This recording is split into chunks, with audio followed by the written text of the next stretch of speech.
Welcome to the Cinematic Flashback Podcast. Get ready to hop into the Wayback Machine as we journey through the wild, bold, and unforgettable films of the 1970s.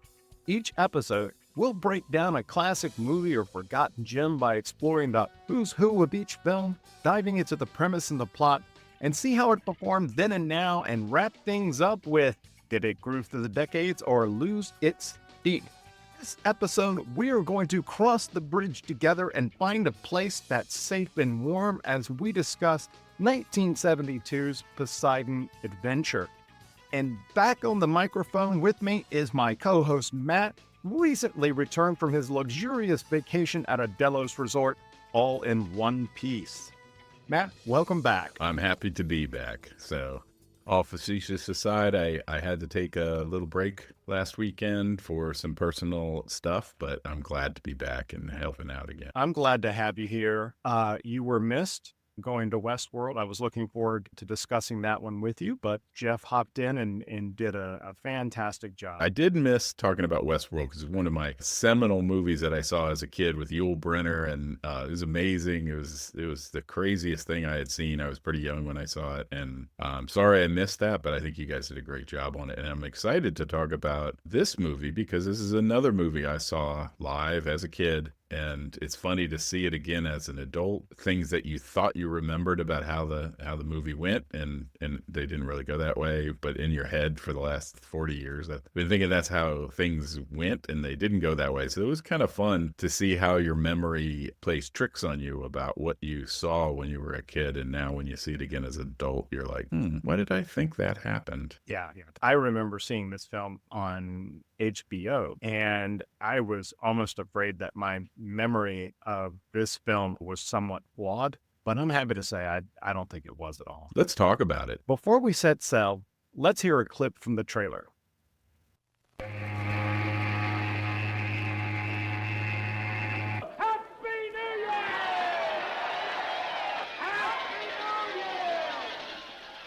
the early morning hours on January 1st, the SS Poseidon, en route from New York to Athens, was struck by a 90-foot tidal wave.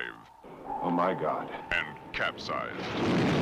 Irwin Allen's production of The Poseidon Adventure.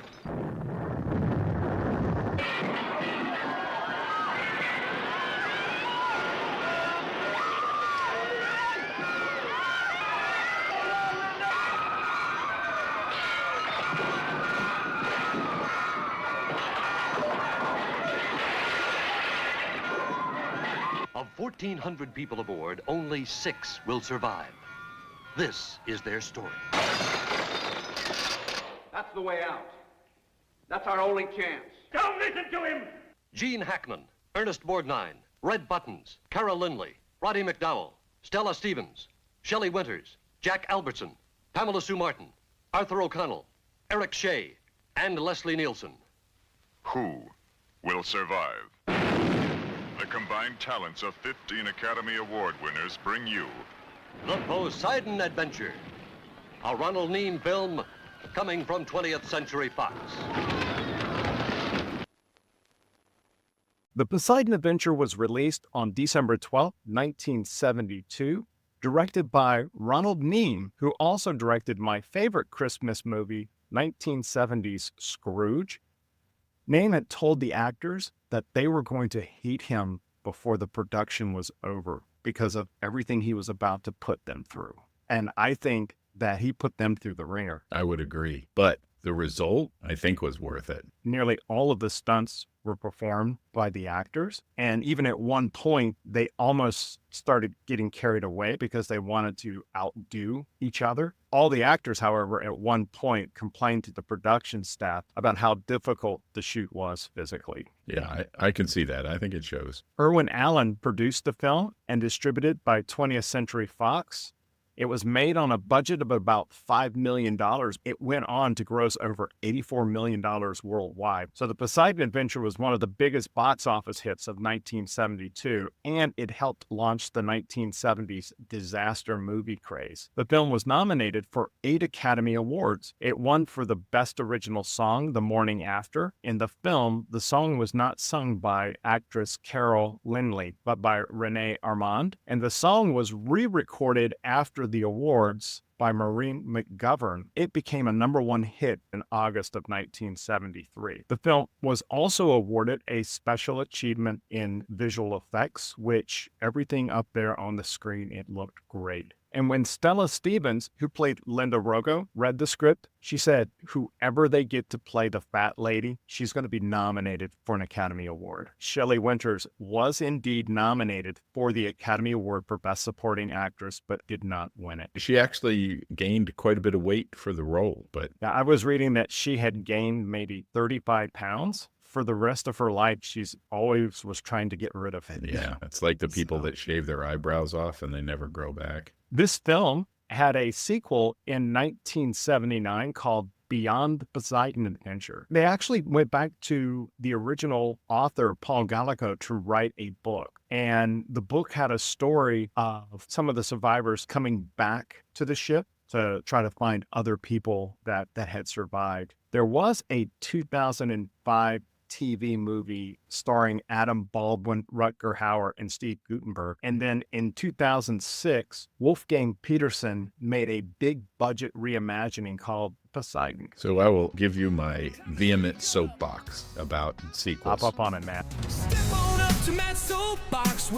You ready? Brace yourself. There is so much good material. Why in the world are you remaking something that is not as good as the original when there's so much material to make great movies? A good example is Philip K. Dick, if you're a science fiction person. Yeah. He wrote so prolifically, and if you look at what they did, they just kept doing new stories as movies, and they've all been super successful, and they're all very independent. That's what they should do. Stop trying to, but it's typical when you get money involved in something like this. It's like they want a sure thing, they want to cash in, and I think what you get is a less good product. I kind of feel like it's my role to punish Hollywood by not attending sequels. This is Matt's Soapbox. Matt, when I saw the producer's name, Irwin Allen, I know that name because for me, he is most associated through his television programs of the 60s. Most specifically Lost in Space. I loved that show as a kid. Other TV shows included Voyage to the Bottom of the Sea. That's the one I had. Tunnel. Yeah, The Time Tunnel and Land of the Giants, which I haven't seen any of the other ones, but I have always wanted to go back and watch those. So Voyage to the Bottom of the Sea was a definite staple for me, and I think that I'm trying to remember the name of the submarine because it had a big picture window in the front, and yes. It was crazy. It was neat. And I think the captain was Captain Nemo. Was he the captain or was it I don't remember, but it was. I didn't see it. That was a great show. I love that. Yeah. It was good. 20th Century Fox was trying to scale back because there were some musicals that had done very well, but then they started missing. And so there was a lot of films that cost a lot that ultimately didn't do very well. So 20th Century Fox told Alan that he's going to have to raise half of that $5 million for the budget. So Alan crossed the street to a country club that he was a member at, found several of his friends playing cards, and he convinced those friends to back the Poseidon Adventure. I wonder what cards he must have been holding. That sounds like the sort of the early incantation. I don't know if you remember this, but I remember when I was just getting out of college in like 1985 or so, they had these investments that you could make and you would become an investor in a movie. And they were like, it was almost like a fund you could buy into. And I don't remember the names, but a friend of mine bought into I think it was a Disney done one, because he was like, who doesn't like Disney movies back in the 80s, right? And he invested a couple of $1,000s, and he made a ton of money back from it, because they were all very successful. But that was a new way of financing. Almost sounds sort of like a precursor to what you're describing. Looks like the precursor Kind of to that. the book I just finished reading called The Movie Brats, which I really recommend if you like. The first few chapters are just all history of Hollywood and goes into how filmmaking was made. And they talked about that very thing that you're talking about. Cool. So one thing we can agree about with Irwin Allen and the cast that he assembled is that he stacked the deck with them. Once again, we have our favorite, Gene Hackman, starring as the Reverend Frank Scott. He was fresh off the French Connection Oscar win, and Hackman brings that intense energy to this role. What did you think of Hackman in this one? It's Gene Hackman, so he delivered a quality performance as always. I thought it was an interesting performance all through, and he's almost like Sisyphus trying to roll the rock to the top of the mountain because it keeps falling back on him. He's trying to convince people to come with him towards the bottom of the ship because they're upside down. I mean, he does such a great job because you're watching it and you feel the frustration. Yeah, he does it. I mean, he's just a great actor. I guess he was right off the French Connection. You can see a little bit of that intensity kind of comes through, and then it softens a little bit, especially as he relates to the kids who he's helping to shepherd to safety. Did you ever see the movie The Royal Tenenbaums? I did. Ben Stiller was just in awe of getting to work with Gene Hackman. And he was trying to work up courage to tell him that he loved his performance, the Poseidon Adventure. And when he finally did, Gene smiles at him and he goes, "Oh yeah, the money job." Yeah, well, he delivered, so. Absolutely. He beat out George C. Scott and Burt Lancaster for this role. You know, when you say those two names, Burt Lancaster would have been good. He might have been too much like the other priest. I thought he would have been more like Ernest Borgnine. And that's what I liked about Mike Rocco. He and Reverend Scott were different sides of the same coin. Meaning they're both, hard-headed and convinced of what they think, but they kind of negotiate how they're going to go forward in terms of he lets him, will you go find and we'll give you 15 minutes. What did you think of Shelley Winters as Belle Bosun? I think she did a great job. She was funny. She's obviously a classic funny person, and she does a lot of self-deprecating humor. She's one of a couple of people who obviously are going to go see their grandchild. She always brings up, life. When I watched it the second time, it started to bother me how many different necklaces she seemed to have, and she was always giving to people, whether it was the necklace that said that she was the swimming champion, or she had her pearls on. Or she had a necklace that she gives to Gene Hackman's character later on. Like, how many of these necklaces do you have? Because obviously she's not wearing all of them when you see her. So it's always kind of funny. Yeah, she just keeps pulling them out of her purse. We meet her at the beginning. He's like, "Oh, I can't climb that. I'm just the fat lady. Give this I can't to get through this tunnel. Yeah, give this. I can't. I can't do this. I can't do that." And she always ends up doing it, which is amazing. And it's pretty funny.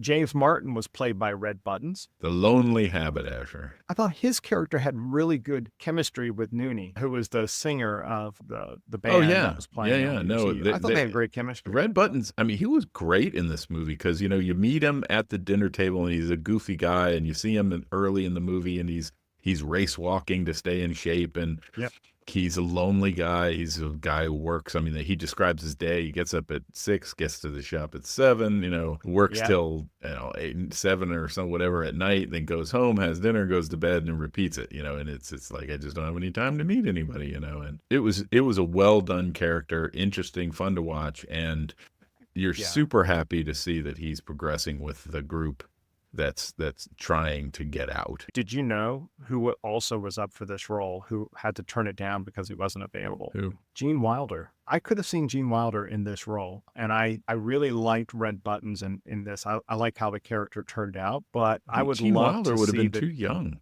No, I don't think so. Yeah, he did he would have been way too young, because, this was filmed in 1970? 72. This is after Charlie and the Chocolate Factory. Or Willy Wonka and the Charlie Factory, excuse me. Yeah. And he would have gotten to reunite with Jack Albertson, who played Manny, who also played Uncle Joe. That's Willy Wonka. right. And you may have noticed that Leslie Nielsen played the captain. It was a great role. Obviously, he, the ship turns over. He dies very soon in the movie. I think there's no spoilers there. So it's a small but pivotal role for sure, as described. Do you know what it means to get to the captain's table? That's Rogo and his wife, and she's upset because she thinks somebody recognizes her from her former career as a lady of the night. I love that character. She was great. She was so funny. She had such gumption. Yes, when he finally convinces her, and then when chips are down, she's tough as nails, right? She's handling the husband, she was great. She's a great character, and the actress that played her was funny and very believable, and it was really good. The scene where Robin is crossing over the deck, that was actually filmed on the Queen Mary, and that's been docked in Long Beach ever since 1967.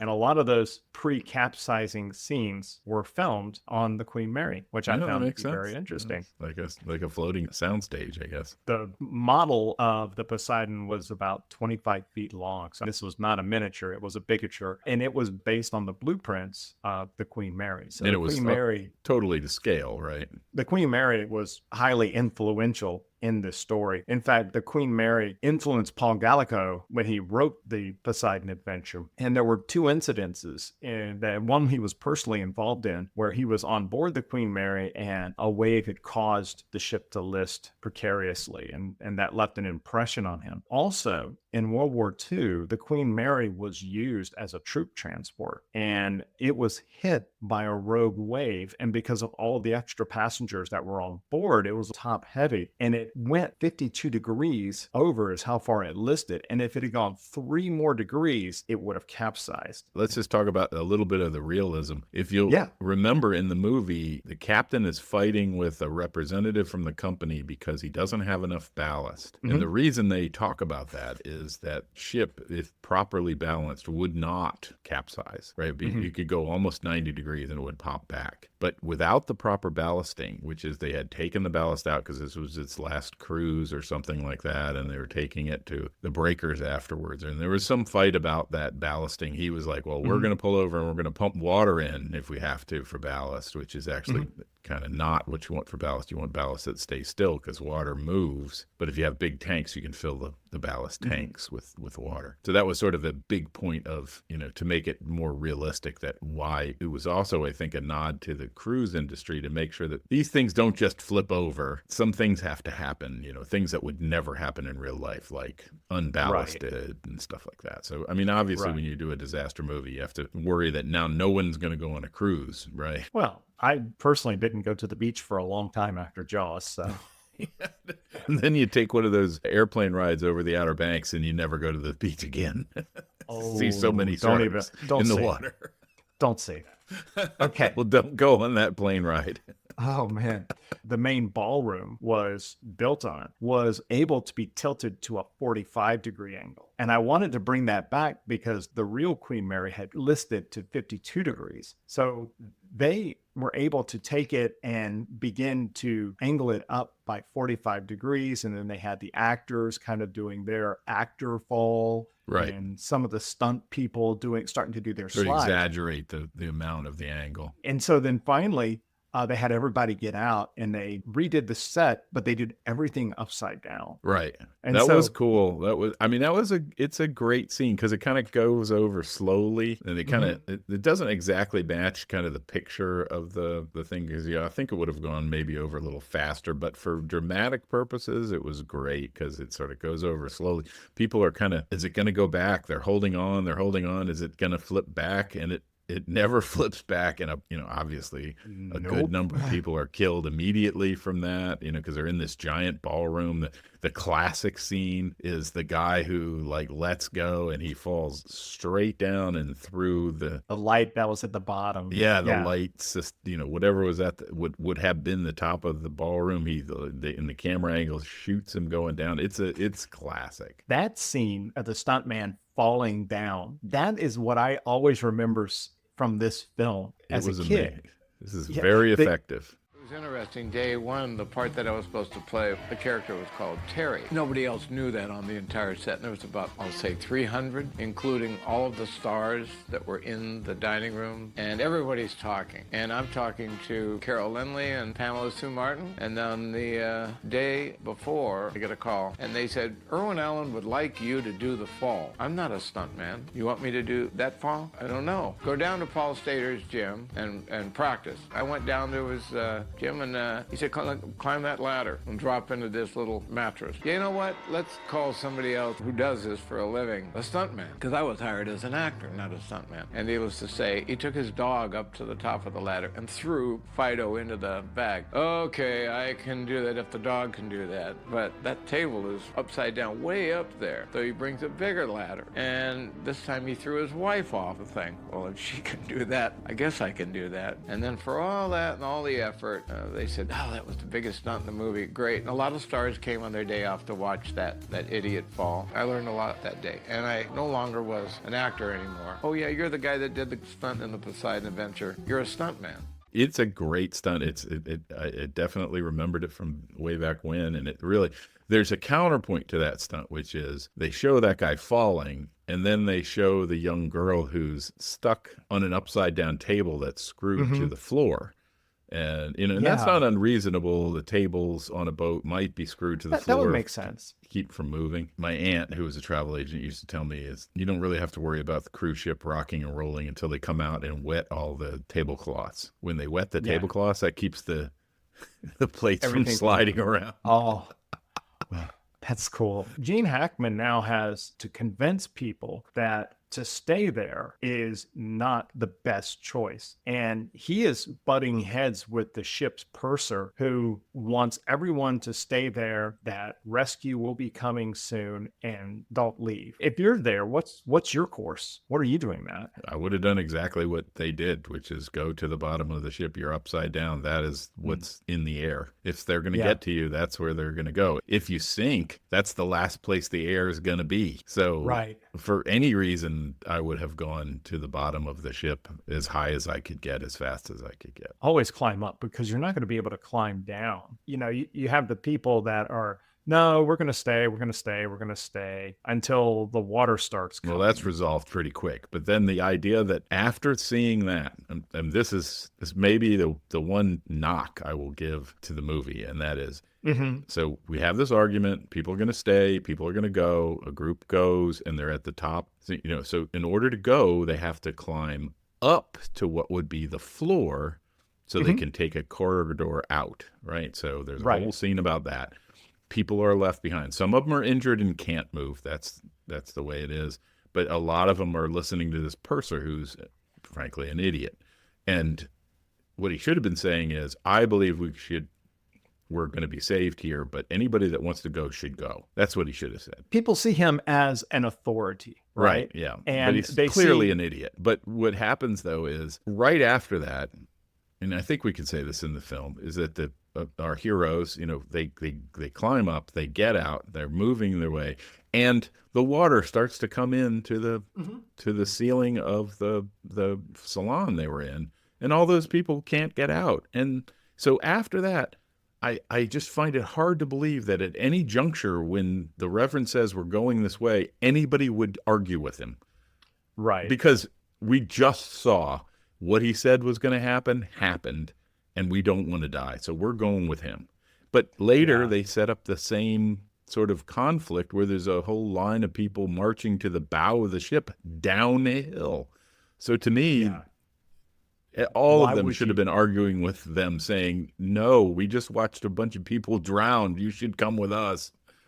That's the conflict that you see that happens between Ernest Borgnine and Gene Hackman's characters. Right. What I found interesting in that was there is a question. Is the destination that we're actually going to, is that the correct destination? We're dependent upon Robin, the child, saying that he spoke with the engineer, and the engineer said that the plate metal is only 1 inch thick, and that's the one place where we could cut through and get rescued. Or is there some self-doubt that begins to creep in to Reverend Scott's mind. I might be wrong. I could be wrong. And I think that's great reflection from a character when he realizes that there are people's lives and to maybe question himself. And so, yeah, I'm going to go out and scout ahead to see if I can find a way to the engine room. I think the other purpose of this scene was that it allowed the movie to take a little bit of a breather, because between the time that they get out of the salon and they get to this scene, it is just action, action, action. Yeah. And the entire time they're being chased by the rising water, Right. which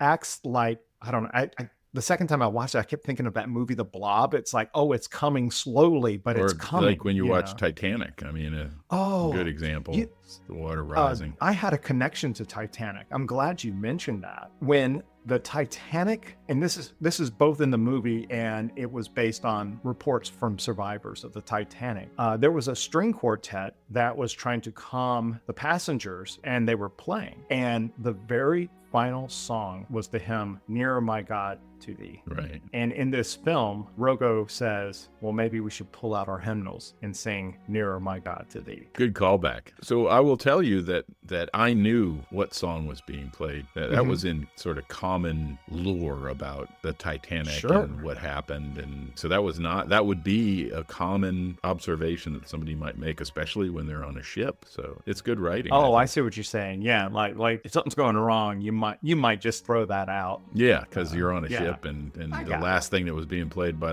the string quartet on the Titanic was Nearer My God to Thee.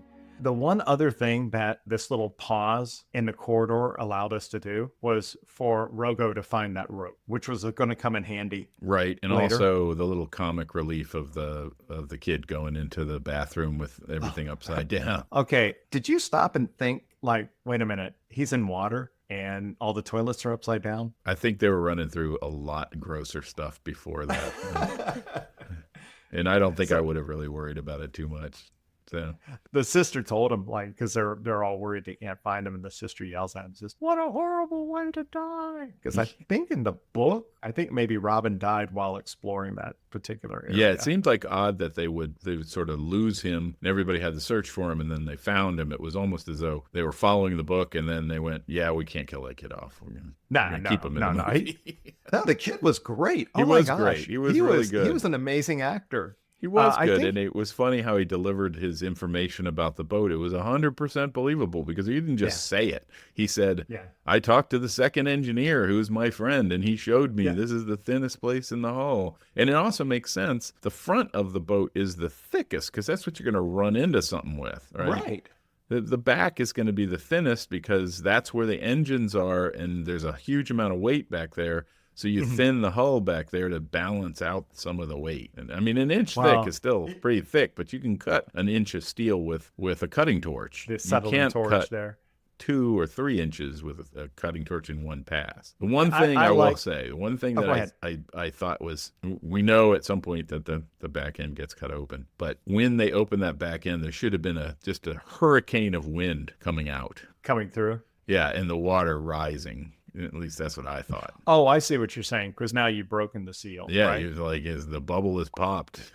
Yeah, well, there were compartments. So, I mean, I can believe that, okay, there's compartments, because they went, up and down when they were trying to get to where they had to go. So it's believable that the air was still trapped above where those, below where those places were. So there's probably quite a bit of air trapped to hold the whole thing up. That's believable. My favorite scene in the film was where they have to get to the engine room, and it's now at this point completely submerged. So all of the actors have to swim through this set. I mean, I know that when you look at a making of a movie, it's like it wasn't all that dangerous looking to begin with, but they were still underwater, and the actors were doing this. I thought, what good on them. I mean, they really sold that scene in terms of its intensity. Yeah, I think it was a little nice that we could see them, because I think in real life it probably would have been a lot murkier, but it was cool. That was the entire reason why Roddy McDowall had made mention of, the lights are on batteries and we can expect them to run for 3 hours or something along those lines. So it's like, that's why the ship still and that's has reasonable power. too. They have emergency lighting, they have batteries in them. I didn't really have a lot of problem with that.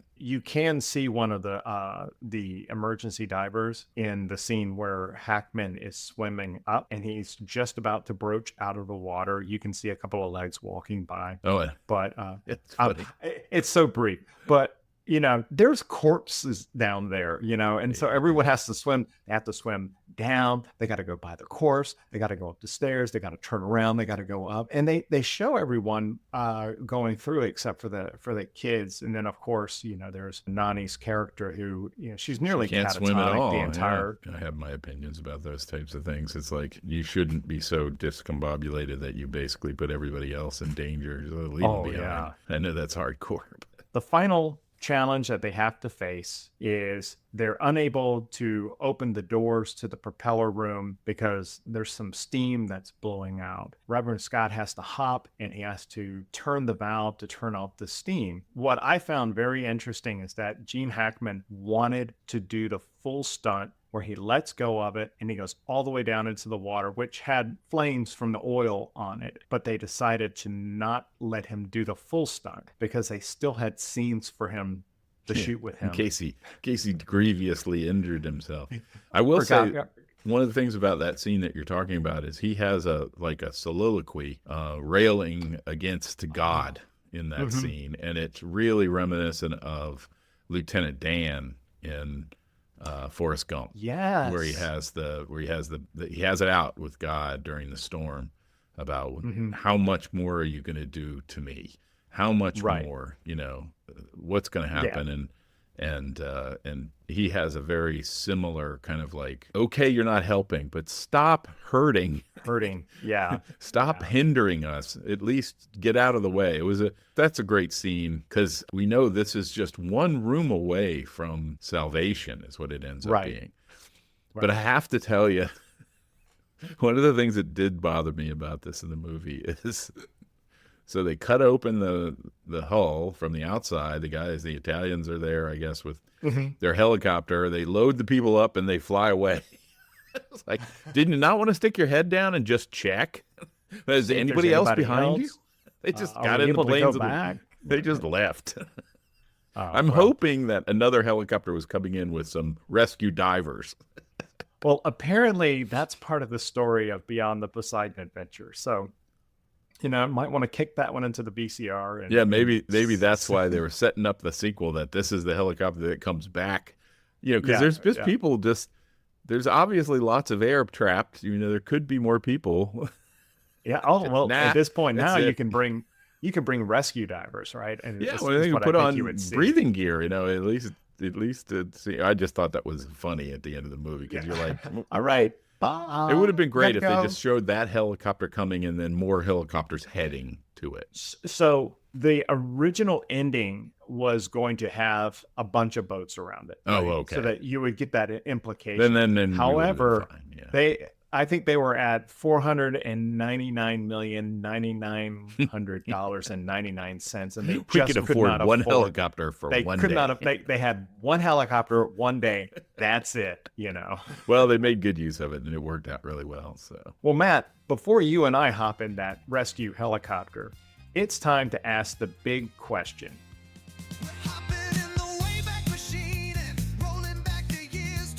Does the Poseidon Adventure still groove, or did it skip a beat? Well, if you're asking me, I say it's still grooved.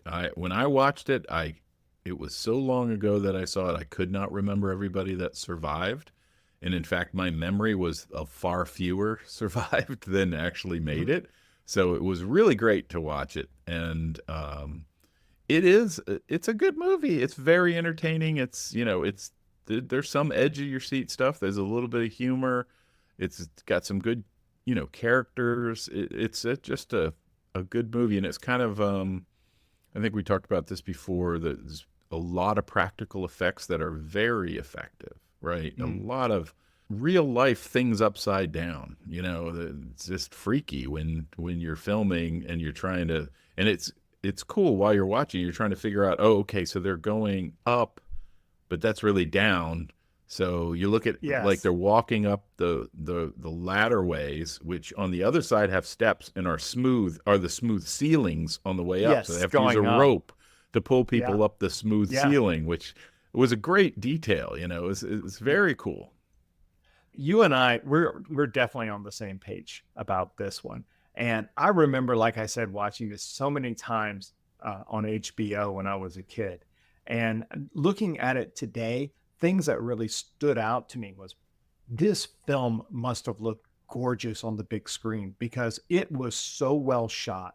Everything was so exciting. You could divide this movie into two parts. You could do everything like up to the first 30 minutes, which is all the setup and going. And then you can watch the second 90 minutes as another movie because it is just so good. It stands up. It's a thrill ride. You're enjoying everything about it, whether it's the production of the sets, whether it's the stunts, whether it's the story and the conflict between the characters, trying to decide, am I doing something that's right or am I about to go to the wrong place? After my experience with Airport, and honestly, if people like that film, I have to apologize for me. Bless that you. One, it not only skipped a beat, it scratched the record. Yeah. And I was a little bit worried that maybe my memory was not as what I remember for this film was. But man, I really, really, really enjoyed watching this film. And for me, it still grooves. And I really, really like this one a lot. Yeah, I totally agree. And I think I expressed to you before, one of the central conflicts that really bugs me about this film is the idea of thoughtful, considered take action versus groupthink and idiocy. Yeah. And that just drives me bonkers because it's like, just sit for a minute and think about it and say, okay, this puts me closer to the water that's got to be rushing into this boat. You should definitely go up, right? And the idea that you would argue that is, to me, it's just, come on, And this is what the Gene Hackman character says. Everyone below us is dead. There's no one coming. It's us. Right. It's great because you're frustrated about it and you're trying to watch and you're seeing as, is what we think going to happen? It does. I'm so excited for them. And, it's a good movie. I highly recommend it. It's maybe not great for little kids because it's actually very traumatic in parts. I think it's definitely a PG-13 movie. I think is what you would say, right? Would do today. Yeah. Right. Yeah. Okay. Are we all done? Yeah. Great. Okay. Thanks. Thanks for tuning in. And as always, Matt, thank you. I'm really glad you made it back. Let us know if you watched the Poseidon Adventure and what you thought about it. You can do so by emailing us at podcast@cinematicflashback.com or leave a comment on our Facebook page, the Cinematic Flashback Podcast. You can also find us on X. Our handle is @Back270smovies. And please be sure to subscribe so you don't miss an episode. The best way you can share this show is to recommend us. We deeply appreciate the feedback that we have been receiving, so as always, please keep it coming. Also, as we are trying to build this show, we deeply appreciate a review on the platform you are listening to. It really does make a difference. So join us next time as we take the Wayback Machine to the 70s to explore another film from that decade.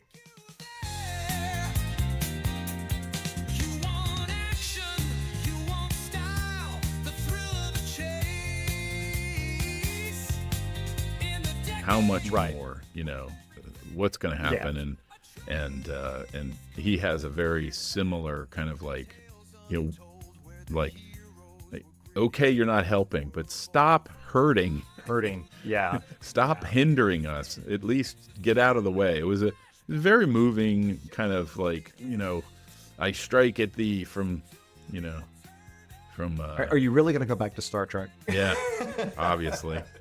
Shakespeare. Wrath of Khan. No, it's strike at thee actually, from. It's a Moby Dick. Yeah, Moby Dick. Yeah. Flashback.